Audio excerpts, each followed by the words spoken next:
میں پریشانی کے عالم میں بھابھی کے پیچھے چلتی آئی۔ مجھے یقین نہیں آ رہا تھا کہ بھابھی کو دواخانہ دکھائی نہیں دیا، جبکہ میں تو وہیں سے دوا لے کر آتی ہوں۔ میں رو دینے والی ہو گئی تھی، لیکن بھابھی کسی طور پر بھی میری بات کا یقین نہیں کر رہی تھی۔ اور شام کو اس بات کا یہ نتیجہ نکلا کہ جب بھائی گھر پر آیا تو بھابھی بھی نے ایک کے ساتھ 4 لگا کر سنائی اور کہنے لگی، نہ جانے تمہاری بہن کس کس کے ساتھ منہ کالا کر کے یہ سب چیزیں لے کر آتی ہے، اور مجھے اس طرح دھوکے سے کہہ رہی ہے کہ میں اس دواخانے سے لے کر آتی ہوں، جبکہ وہاں پر کوئی دواخانے کا وجود ہی نہیں ہے۔ بھابھی نے بھائی کا دماغ اچھا خاصا خراب کر دیا، جبکہ بھائی غصے میں میری طرف بڑھے اور کہنے لگے کہ میں تو تجھے اپنے گھر رکھنا ہی نہیں چاہتا تھا، لیکن تیری بیماری کی وجہ سے تیرا لحاظ کیا۔ اب جاؤ، نکل جاؤ یہاں سے، دفع ہو جاؤ، جس کے ساتھ منہ کالا کیا ہے اسی کے ساتھ ہی جاؤ۔ بھائی نے مجھے بازو سے پکڑ کر گھر سے باہر نکال دیا۔ میں اپنی صفائی دیتی رہ گئی، لیکن یہ بتانے کی کوشش کرتی رہی کہ وہیں پر وہ دواخانہ ہے، لیکن نہ جانے کیوں ان دونوں نے میری بات کا یقین نہیں کیا اور مجھے گھر سے باہر نکال دیا۔ ایک بار پھر میں بے آسرا اور بے صاحباں تھی۔ اب میرے ہاتھ میں کچھ نہیں تھا، میں خالی ہاتھ تھی، لیکن اب میں پہلے سے صحت مند تھی اور میں نہ جانے کتنی دیر یہ دروازہ کھٹکھٹاتی رہی اور کافی دیر تک میں بھائی اور بھابھی کو آوازیں دیتی رہی، لیکن دونوں کو مجھ پر کوئی رحم نہیں آیا۔ گاؤں کے گھروں میں یہ لوگ نکل رہے تھے، لیکن کوئی بھی اس معاملے میں نہیں بولا، کیونکہ انہیں معلوم تھا کہ میرے بھائی اور بھابھی بھی کس حد تک گر سکتے ہیں۔ میں خاموشی سے اپنے گھر کے قریب ہی ایک تھڑے پر بیٹھ گئی تو خالہ بلقیس نے جب مجھے وہاں پر بیٹھے دیکھا تو مجھے اپنے گھر لے آئی اور کہنے لگی، بیٹی تو جتنے دن یہاں پر رہنا چاہتی ہے رہ، لیکن تیری ماں نے مجھ پر بہت احسان کیے تھے اور بہت اچھی اور نیک عورت تھی، نہ جانے تیرا بھائی کس پر چلا گیا ہے، جسے اپنی بہن اور گھر کی عزت کا بالکل خیال نہیں۔ لیکن تو فکر نہ کر، اب تو جب تک تو چاہے یہاں پر رہ سکتی ہے، میں کوشش کروں گی کہ تیرا ہر ممکن خیال رکھ سکوں، خالہ بلقیس نے مجھے حوصلہ دیتے ہوئے کہا۔ تو میں جیسے دل سے ان کی ممنون ہو گئی، فوراً بڑھ کر انہیں اپنے گلے لگا لیا اور رونے لگی، جبکہ خالہ بلقیس مجھے تھپکی دیتے ہوئے دلاسا دینے لگی۔ خالہ کے گھر آنے کے بعد میں اگلے دن اس دواخانے سے دوا لانے کے لیے گئی تو میں نے اس لڑکے سے کہا، بھائی میں کل اپنی بھابھی کو لے کر یہاں پر آئی تھی، جبکہ وہ کہنے لگی کہ تم پاگل ہو، یہاں پر تو کوئی دواخانہ ہی نہیں ہے، انہیں یہ دواخانہ دکھائی ہی نہیں دیا، اور الٹا انہوں نے میری بات کا یقین بھی نہیں کیا۔ گھر جا کر انہوں نے میرے بھائی سے شکایت کر دیا۔ اب آپ بتائیں آخر یہ دواخانہ کیوں دکھائی نہیں دیا، جبکہ مجھے تو واضح طور پر یہ نظر آتا ہے۔ میں نے الجھے ہوئے انداز میں اس سے پوچھا تو وہ ہلکا سا مسکرا دیا اور کہنے لگا، آپ بھی اپنی جگہ بالکل ٹھیک ہیں، جبکہ آپ کی بھابھی بھی سچ بول رہی ہیں۔ اس کے اس طرح کہنے پر میں نے الجھے ہوئے اسے دیکھا اور پوچھا، آخر ہم دونوں ایک ہی وقت میں سچ کیسے بول سکتے ہیں؟ میری بات سن کر اس نے آگے سے جو جواب دیا وہ سن کر تو میرے رونگٹے کھڑے ہو گئے اور کہنے لگا، دراصل یہ جنات کا دواخانہ ہے اور یہ صرف آپ کو دکھائی دیتا ہے۔ اس لڑکے کی بات پر میں خیرت سے ششر ہو کر اسے دیکھتی رہی اور پھر جب کچھ بولنے کے قابل ہوئی تو اسے کہا کہ تم نے جو کچھ کہا ہے وہ سچ ہے؟ تو وہ کہنے لگا، ہاں وہ سب بالکل سچ ہے، یہ جنات کا دواخانہ ہے اور یہ صرف آپ کو ہی نظر آتا ہے۔ یہاں پر آپ ہی دوا لینے کے لیے آتی ہیں، کیا آپ نے کبھی یہاں پر کسی اور کو دیکھا ہے؟ اس لڑکے نے اچانک مجھ سے پوچھا تو میں نے فوراً نام میں سر ہلا دیا، اور واقعی میں جتنی بار یہاں پر آئی ہوں صرف میں اکیلی ہی یہاں ہوتی تھی، کوئی اور مجھے کبھی دکھائی نہیں دیا اور صرف یہی لڑکا یہاں پر دوا دیتا ہے۔ میں نے خیرت سے اس سے پوچھا، آخر یہ کیسے ممکن ہے؟ ایک جنات کا دواخانہ مجھے دکھائی دیتا ہے، کسی اور کو نہیں۔ تو وہ کہنے لگا، بالکل ممکن ہے، اور دراصل آپ بہت عرصہ سے بیماری سے لڑ رہی تھی اور پھر جس طرح سے آپ کے سسرال والوں نے آپ کو گھر سے نکال دیا تو اسی وجہ سے میں نے یہ دواخانہ بنایا تاکہ آپ یہاں سے آ کر اپنے لیے دوا لے سکیں۔ اگر اب آپ یہاں پر نہ آتی تو میں کسی اور طریقے سے آپ کو دوا پہنچا دیتا، لیکن آپ کی مدد ضرور کرتا۔ آپ کو اس حالت میں دیکھنا میرے لیے بہت تکلیف دہ تھا، اسی لیے آپ کی مدد کرنے کا خیال میرے دل میں آیا اور پھر میں نے اس پر عمل کر ڈالا، جس کی وجہ سے میں آپ کو دوا دیتا ہوں۔ اس نوجوان کی باتیں سن کر میں خیرت سے اس کا چہرہ تکتی رہی اور پوچھا، آخر تم میرے بارے میں یہ سب کچھ کیسے جانتے ہو؟ تم کون ہو؟ تو وہ کہنے لگا، میں ایک جن زادہ ہوں اور میرا تعلق بھی جنات کی دنیا سے ہے۔ میں نے آپ کو پہلی بار تب دیکھا تھا جب آپ کے سسرال والوں نے آپ کو گھر سے نکال دیا تھا۔ اس وقت آپ کے چہرے پر پھیلی تکلیف اور بے بسی دیکھ کر میں خود رو رہا تھا۔ آپ کی تکلیف بہت زیادہ تھی، بیماری بہت بڑھ چکی تھی، اور اگر آپ کا علاج نہ کرواتی تو شاید ایک دن اس بیماری اس کے ہاتھوں جان کے ہاتھ دھو بیٹھتی۔ میں نے اسی دن سوچ لیا تھا کہ جیسے بھی ہو اب آپ کی مدد ضرور کروں گا، اور پھر میری لگن سچی تھی جو آپ خود چل کر یہاں تک آ گئیں اور آپ کا علاج ممکن ہو سکا۔ اس نوجوان کی تفصیلی بات سن کر میں حیرت زدہ رہ گئی۔ مجھے یقین نہیں آ رہا تھا کہ وہ تب سے میری مدد کر رہا ہے۔ میں نے جب ممنون نظروں سے اسے دیکھا اور کہا کہ جب انسانوں نے مجھے دھتکار دیا تو تم ایک جن زادے ہو کر کس طرح میری مدد کر رہے تھے۔ شاید میں ساری زندگی بھی اس بات کا احسان نہ چکا پاؤں۔ تمہاری بدولت آج میں کافی حد تک صحت یاب ہو چکی ہوں، اور مجھے یقین ہے کہ ایک دن میں مکمل طور پر صحت یاب ہو جاؤں گی۔ میں نے اس نوجوان کا شکریہ ادا کرتے ہوئے کہا، تو وہ کہنے لگا، بالکل، آپ بہت جلد بالکل ٹھیک ہو جائیں گی، اور آپ چاہیں تو اپنے سسرال واپس بھی جا سکتی ہیں، لیکن میرا یہی خیال ہے کہ آپ اپنی زندگی کے نئے طریقے سے شروع کریں، کیونکہ وہ لوگ آپ کو واپس رکھیں گے نہیں، اس نے آہستہ آواز میں کہا۔ تو میں نے مڑ کر اسے دیکھا اور پوچھا، آخر یہ کیسے ممکن ہے؟ وہ کیوں نہیں مجھے رکھیں گے؟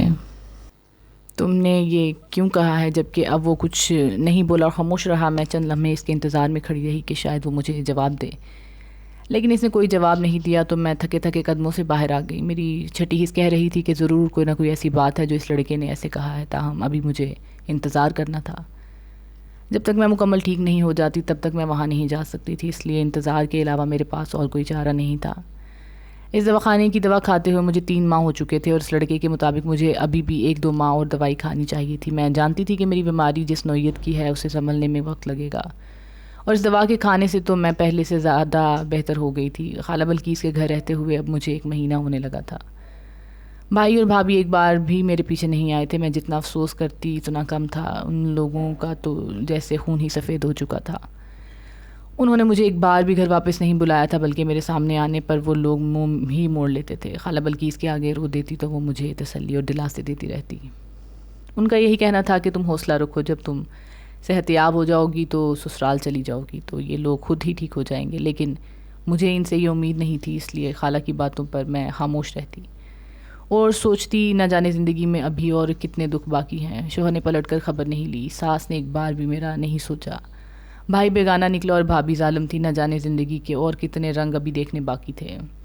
تاہم میں اس دواخانے سے باقاعدگی سے دوا لے کر آتی رہی، اور میں اس لڑکے کی بھی بہت ممنون تھی جس نے مجھے مکمل صحت یاب کر دیا تھا، اور میرے لیے وہاں پر دواخانہ بنا کر بیٹھا ہوا تھا، اور صرف مجھے دوا، پھل اور خوراک مہیا کرتا۔ میں روز جاتی اور روز اس کا شکریہ ادا کرتی، جبکہ وہ شرمندہ سا ہو کر مجھے ہر روز منع کرتا، لیکن میں کیا کرتی جب میرے اپنے اتنے بیگانے نکلے تھے۔ تو ایک غیر نے آ کر کس طرح میرا ساتھ دیا، مجھے حوصلہ دیا، میرا علاج کیا، یہ بات میں کبھی فراموش نہیں کر سکتی تھی۔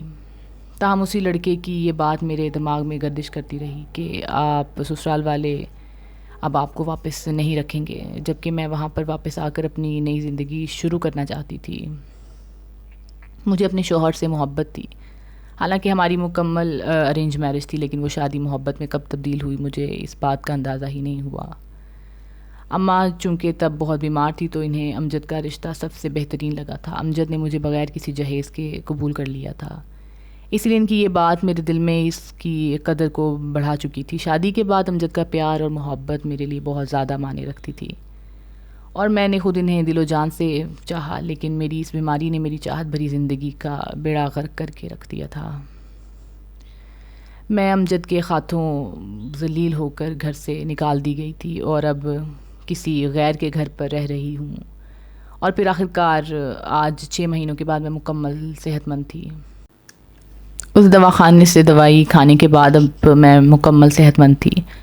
خوراک کے ساتھ میری صحت بھی اچھی ہو گئی تھی، اور میں اب آج اس لڑکے کی خوشی خوشی یہ بات کہہ رہی تھی کہ میں کل اپنے سسرال جاؤں گی اور اپنے شوہر سے مل کر آؤں گی، اور اب میں وہیں پر ہی رہوں گی۔ میری بات سن کر وہ خاموش ہو رہا، کچھ نہیں بولا۔ اس کی خاموشی مجھے اچھی تو نہیں لگی، لیکن میں نے اس سے کچھ پوچھا نہیں ہے، اور گھر آ کر خوشی خوشی تیاری کرنے لگی۔ خالہ بلقیس نے جب مجھے اس طرح خوش دیکھا تو پوچھنے لگی، اور جب میں نے انہیں اپنی خوشی کی وجہ بتائی تو وہ بھی مجھے بہت دعائیں دینے لگی۔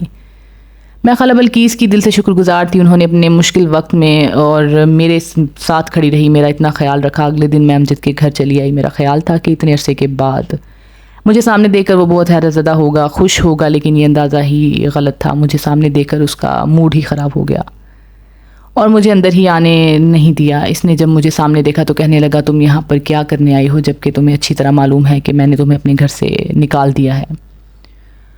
اس کے اس رویے کو نظر انداز کرتے ہوئے میں نے اس سے کہا امجد اب میں بالکل صحت مند ہو گئی ہوں، میں نے اپنا علاج کروایا ہے اور اب میں بالکل ٹھیک ہوں۔ میں نے خوشی خوشی امجد کو بتایا کیونکہ مجھے لگ رہا تھا کہ شاید وہ اسی وجہ سے مجھے اندر نہیں آنے دے رہا، لیکن میری اس بات کا اس پر کوئی اثر نہیں ہوا اور وہ کہنے لگا کہ جب میں نے تمہیں پہلے ہی منع کر دیا اور میں واپس یہاں پر نہ آؤں یہ کہا تو پھر تم کیوں آئی؟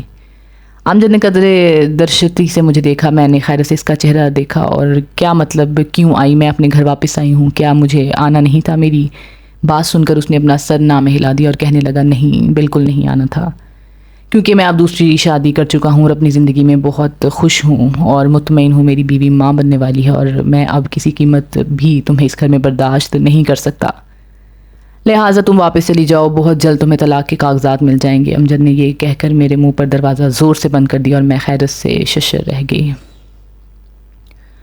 امجد کی باتیں سوچتی رہ گئی، مجھے یقین نہیں آ رہا تھا کہ مجھ سے محبت کا دم بھرنے والا امجد اب دوسری شادی کر چکا ہے۔ میں وہیں پر دروازے کے باہر جیسے گر سی گئی، میری ہمت ٹوٹ گئی، مجھے ایک امید تھی کہ میں واپس اپنے گھر چلی جاؤں گی، وہ امید ختم ہو گئی تھی۔ امجد نے تو مجھے اندر بھی نہیں آنے دیا اور دروازے سے ہی اس نے مجھے دھتکار دیا۔ مجھے یہ تو بات برداشت نہیں ہو رہی تھی، مجھے یہ خیال آیا کہ آخر وہ لڑکا کیوں ایسے کہہ رہا تھا۔ اس کا مطلب یہی کہ اس سے پہلے معلوم تھا کہ امجد دوسری شادی کر چکا ہے، لیکن میں نے میری دل آزاری کے خیالات سے مجھے یہ بات اس نے نہیں بتائی۔ لیکن اب میں جو یہاں آ کر اتنی دل برداشتہ ہوئی اور ٹوٹ گئی، اس کا ذمہ دار کون تھا؟ روتے روتے میں اسی طرح اٹھی اور وہاں سے واپس خالہ بلقیس کے گھر کی طرف چل دی۔ حالت یوں مجھے ٹوٹے ہارے واپس آتے دیکھا تو اس نے مجھے پوچھنے کی ضرورت ہی نہیں رہی، انہیں سمجھ آ گئی تھی کہ امجد نے مجھے گھر واپس آنے نہیں دیا۔ امجد کی اس حرکت کی وجہ سے میں کتنے ہی دن ایک صدمے کی کیفیت میں رہی تھی۔ مجھے یقین نہیں آ رہا تھا کہ وہ شخص اتنی آسانی سے میری محبت کو بھلا کر کسی اور کو جگہ دے دے گا۔ میں کتنے ہی دن شوق کے عالم میں تھی۔ خالہ بلقیس نے مجھے بہت حوصلہ دیا، ہمت دی اور مجھے گاہے بگاہے سمجھاتی بھی رہتی، لیکن میرا دل تو جیسے ٹوٹ سا گیا تھا اور مجھے جینے کی کوئی آس ہی نہیں مل رہی تھی۔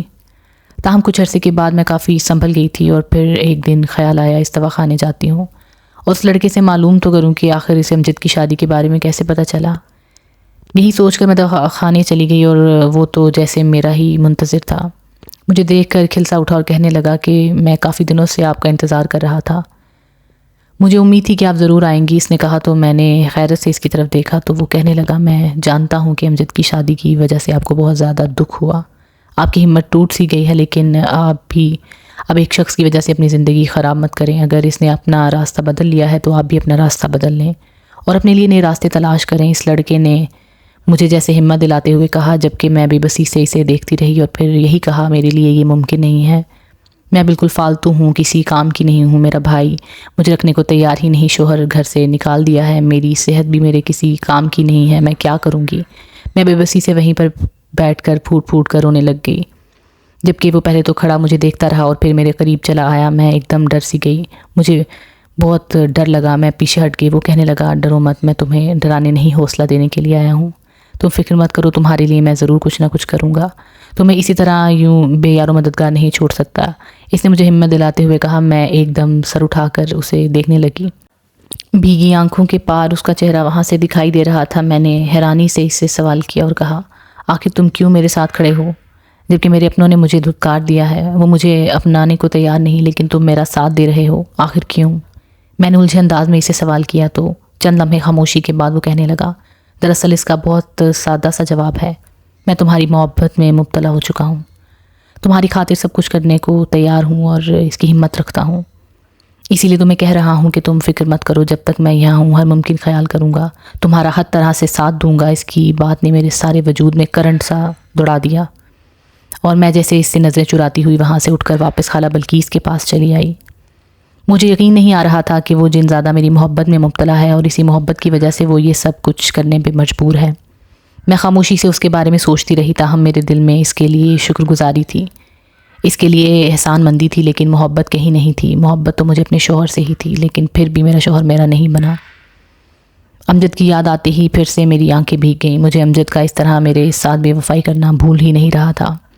خالہ بلقیس کی کوششوں اور اس جنزادے کی محنت کی وجہ سے میں بہت جلد اس کیفیت سے باہر نکل آئی، اور پھر یہ اس جنزادے کا ہی دیا ہوا حوصلہ تھا کہ میں نے ایک سلائی سینٹر بنانے کا سوچا۔ اماں نے اچھے وقتوں میں مجھے سلائی سکھائی تھی اور میں کافی حد تک ماہر بن چکی تھی۔ اب جب اس جنزادے نے مجھے سلائی سینٹر بنوانے کا مشورہ دیا تو وہ میرے دل کو تو لگا تھا، تاہم میں نے مایوسی کا اظہار کیا اور کہا کہ میرے پاس تو رقم ہی نہیں، میں کیسے سلائی سینٹر بنا سکتی ہوں۔ میرے چہرے پر پھیلی ہوئی مایوسی کو دیکھ کر وہ کہنے لگا، رقم کی تم فکر مت کرو، وہ سب کچھ میرے ذمہ ہے، بس تم خود کو مصروف رکھو اور سلائی سینٹر پر توجہ دو۔ اس کے بعد اس مراحل اتنی آسانی سے طے ہو گئے کہ مجھے یقین ہی نہیں آ رہا تھا کہ میں ایک سلائی سینٹر بنانے میں کامیاب ہو گئی ہوں۔ اس کے لیے میں اس جنزادے کی بہت زیادہ ممنون تھی جس نے میری اتنی مدد کی اور مجھے سلائی سینٹر بنانے کے لیے سرمایہ مہیا کیا، اور سلائی سینٹر بننے کی دیر تھی کہ میں اس کے اندر بے حد مصروف ہو گئی۔ میں نے اب اپنے بھائی بھابھی اور شوہر کے بارے میں بھی سوچنا بالکل چھوڑ دیا تھا۔ گاؤں کی لڑکیوں کو بلا کر بلا معاوضہ سلائی کی تعلیم دیتی اور پھر وہ وہاں پر جو کپڑے سلائی کرتی انہیں فروخت کر کے میں کچھ رقم اپنے پاس رکھتی اور کچھ رقم انہیں منافع کے طور پر دیتی۔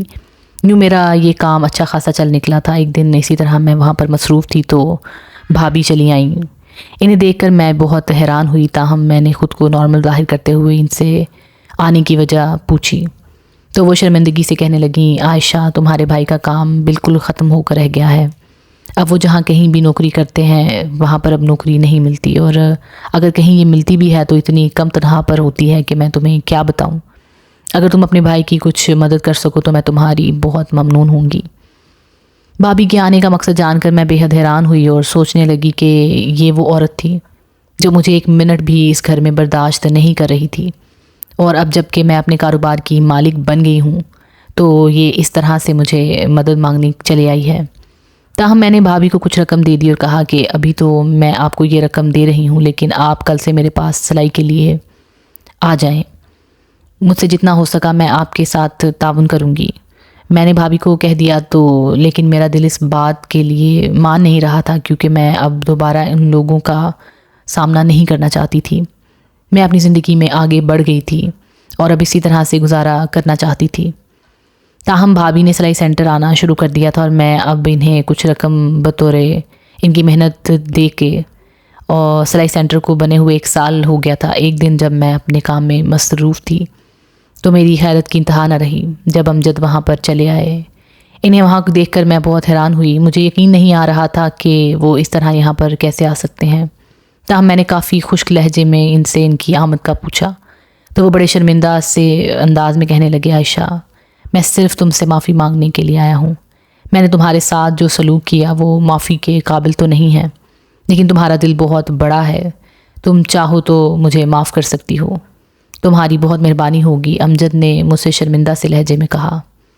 تو میں نے ان سے کہا کہ اب آپ کو کس طرح مجھ سے معافی کا خیال آ گیا، جبکہ آپ نے تو میری جگہ کسی اور کو دے دی تھی اور آپ اپنے گھر میں بہت خوش تھے، آپ کی بیوی تو ماں بننے والی تھی، پھر اب کیا ہوا؟ میں نے بڑے طنزیہ انداز میں امجد سے پوچھا تو وہ شرمندہ سے کہنے لگے، دراصل اسے گھر میں اماں سے مسئلہ ہے، ہر روز ان کی لڑائی ہوتی رہتی ہے، پھر اس کے علاوہ وہ میری تنخواہ کی وجہ سے بھی مجھ سے لڑتی رہتی ہے۔ اماں کو بات بات پر تم یاد آتی ہو اور تم پر کیے ہوئے اپنے ظلم یاد آتے ہیں۔ تم تو صرف بیمار تھی، لیکن ہم نے تو تم پر ظلم کی انتہا کر ڈالی، تمہارا بالکل خیال نہیں کیا۔ اگر میں تمہارے علاج کی طرف دھیان دیتا تو تم بالکل صحت یاب ہو جاتی، لیکن میں نے تو بیمار بیوی کا خیال رکھنے کی بجائے اسے گھر سے نکال دیا اور ایک صحت مند بیوی لے آیا۔ مجھے معاف کر دو عائشہ، میں معافی کے قابل تو نہیں ہوں، لیکن جانتا ہوں کہ تمہارا دل بہت بڑا ہے، اور اگر تم مجھے معاف کر دو گی تو میرے ساتھ گھر چلو، وہ تمہارا منتظر ہے۔ امجد نے جب یہ کہا تو میں نے انہیں فوراً جواب دیا اور کہا کہ میں نے آپ کو اللہ کی رضا کے لیے معاف کر دیا، لیکن میں آپ کے گھر نہیں جا سکتی، کیونکہ وہاں سے مجھے آپ نے 2 دفعہ دھتکار کر نکال دیا تھا۔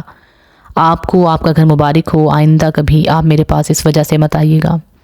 امجد کو تو میں نے صاف انکار کرتے ہوئے بھیج دیا تھا، میرے دل میں پھر بھی اس کی محبت تھی، کیونکہ ان کے جاتے ہی میری آنکھیں بھیگ گئیں۔ لیکن میری نگاہ جب سامنے پڑی تو وہ جنزادہ وہاں پر کھڑا مسکرا رہا تھا اور مجھے حوصلہ دے کر کہہ رہا تھا، تم نے جو کیا اچھا کیا۔ دوستو، امید کرتی ہوں کہ آپ کو یہ کہانی ضرور پسند آئی ہوگی۔ اپنی رائے کا اظہار ضرور کیجیے گا، کیا آپ کو عائشہ کا فیصلہ ٹھیک لگا، کیا عائشہ نے صحیح کیا یا غلط؟ کامنٹ میں ضرور بتائیے گا۔ آپ سے ملاقات ہوگی اگلی ویڈیو میں انشاءاللہ، تب تک کے لیے اپنا بہت سارا خیال رکھیے گا۔